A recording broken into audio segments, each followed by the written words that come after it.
जय श्री राम दोस्तों, कैसे हैं आप। उम्मीद है आप अच्छे होंगे। दोस्तों, प्रभु श्री राम आपके जीवन में बहुत सारी खुशियां लेकर आए। दोस्तों, आज मैं जो आपको कहानी सुनाने जा रहा हूँ वो राम प्रभु श्री राम माता सीता के लिए विलाप करते हैं उसके विषय में है। हम आपको थोड़ा विस्तार से बताते हैं। मारीच का वध करके राम आश्रम की ओर लौट रहे थे तो पीछे से एक मादा सियार ने एक बड़े कठोर स्वर में चित्कार किया। वन के मृग एक एवं पक्षी उनके बाईं ओर चलने और उड़ने लगे। इन अपशकुनों को देखकर राम का हृदय आशंकित हो उठा। उन्हें सीता के अशुभ की चिंता संतप्त होने लगी।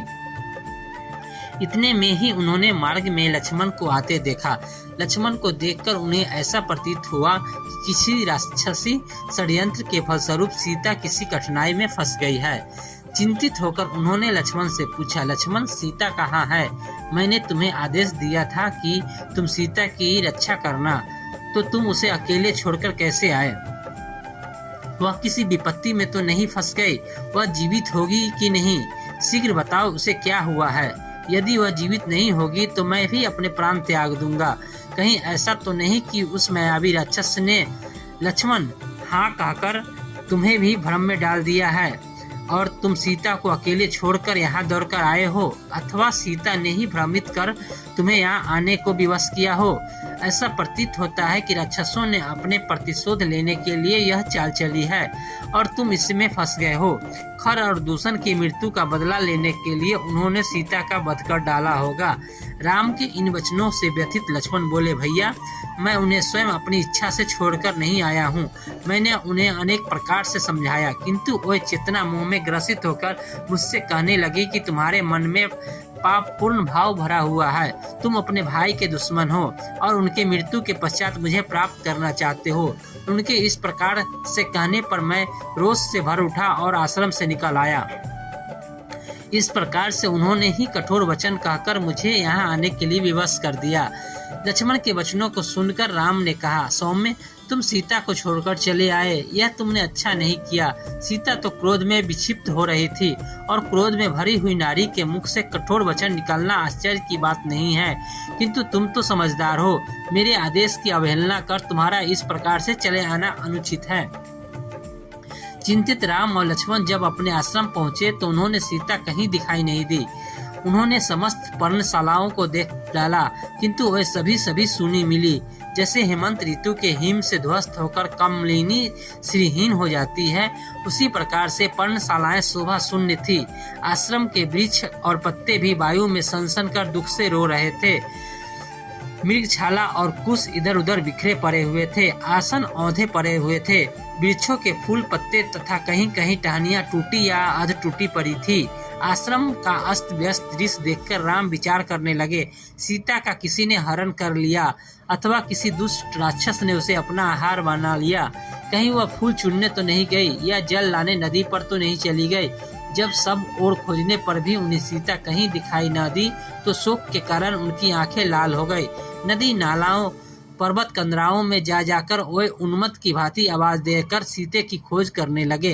अंत में उनकी उन्मत्तता इतनी बढ़ गई कि वे कभी कदम के बीच के पीछ जाकर कहते, हे कदम, मेरी सीता को तेरे पुष्पों से बहुत स्नेह था, तू ही बता वह कहाँ है। कभी बिल्व के पास जाकर उससे पूछते, हे बिल्व बिटप, क्या तुमने पित्त वस्त्र धारणी सीता को कहीं देखा है? इस प्रकार वे कभी किसी वृक्ष से तो कभी किसी लता से और कभी किसी पुष्प समूहों से सीता का पता पूछते।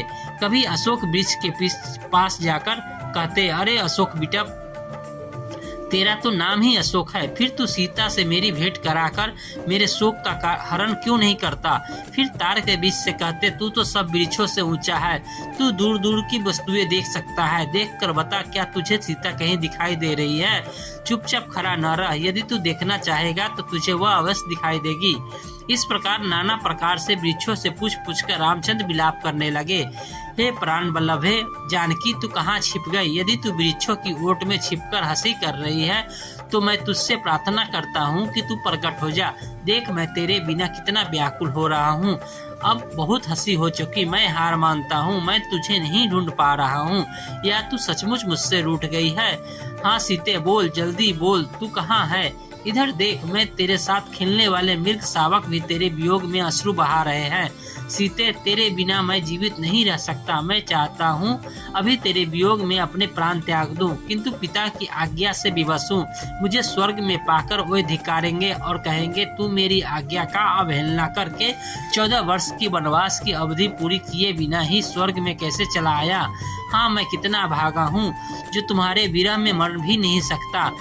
जानकी, तुम ही बताओ, मैं तुम्हारे बिना क्या करूं? बड़े भाई को विलाप करता देख लक्ष्मण ने उन्हें धैर्य बंधाते हुए कहा, हे नरोत्तम, रोने और धैर्य खोने से कोई लाभ नहीं होगा। आइए आश्रम से बाहर चलकर वनों और गिरी कंदराओं से में भाभी की खोज करें। उन्हें वनों तथा पर्वतों में भ्रमण करने का चाव था। संभव है वही कहीं भ्रमण कर रही हो। यह भी संभव है कि गोदावरी के तट पर बैठी मछलियों की जलक्रिया देख रही हो, या किसी भय की आशंका से भयभीत होकर किसी लता कुंज में बैठी हो। इसलिए हमारे लिए यही उचित है कि हम विषाद और चिंता को छोड़कर उनकी खोज करें। लक्ष्मण की युक्ति युक्त वचन सुनकर राम उसके साथ वनों, लताओं, गिरी कंदराओं आदि में खोज करने के लिए चले।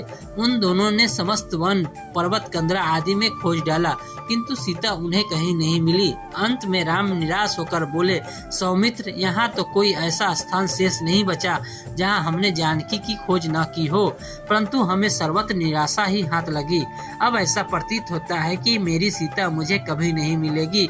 मैं वनवास की अवधि बिताकर जब अयोध्या लौटूंगा और माता कौशल्या पूछेगी कि सीता कहाँ है, तो मैं उन्हें क्या उत्तर दूंगा? मिथिलापति जनक को क्या मुंह दिखलाऊंगा? वह जोर जोर से विलाप करने लगे, हे सीते, मैं तुम्हें कहाँ ढूंढूं?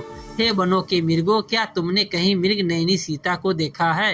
हे वनों की कोकिला, क्या तुमने कहीं कोकिला कंठी जानकी को देखा है? कोई तो कुछ बताओ। क्या सभी मेरे लिए निर्मोही हो गए हैं?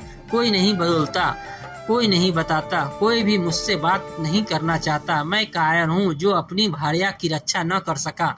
थोड़ी देर मौन रहने के पश्चात वे फिर लक्ष्मण से बोले, हे सौमित्र, अब सीता के बिना मैं किसी को मुख दिखाने लायक नहीं रहा। मैं अवधि पूर्ण होने पर भी अयोध्या नहीं जाऊंगा। तुम अब अयोध्या लौट जाओ। भरत से कह देना अब तुम ही अयोध्या का राज संभालो, मैं कभी नहीं लौटूंगा। माता कौशल्या से कहना कि किस प्रकार सीता का अपहरण हो गया और उसकी विरह व्यथा को न सह सकने के कारण राम ने आत्महत्या कर ली। अब तुम्हारे जाते ही मैं गोदावरी नदी में डूबकर अपने प्राण त्याग दूंगा।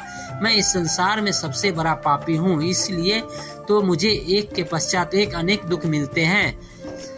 पहले पिताजी का स्वर्गवास हुआ और अब सीता भी मुझे छोड़कर जाने कहाँ चली गई है। घर बार और संबंधी तो पहले ही छूट गए थे। मुझे रह रहकर यह ध्यान आता है कि सीता राक्षसों के चंगुल में फंस गई है। वह भी रो रो कर अपने प्राण विसर्जित कर रही होगी। तुम कहते हो कि वन में या गोदावरी के तट पर गई होगी। ये सब मुझे बहलाने की बातें हैं। जो वनवास में की इतनी लंबी अवधि में एक बार भी आश्रम से अकेली बाहर नहीं निकली, वह आज कैसे अकेली बाहर जा सकती है?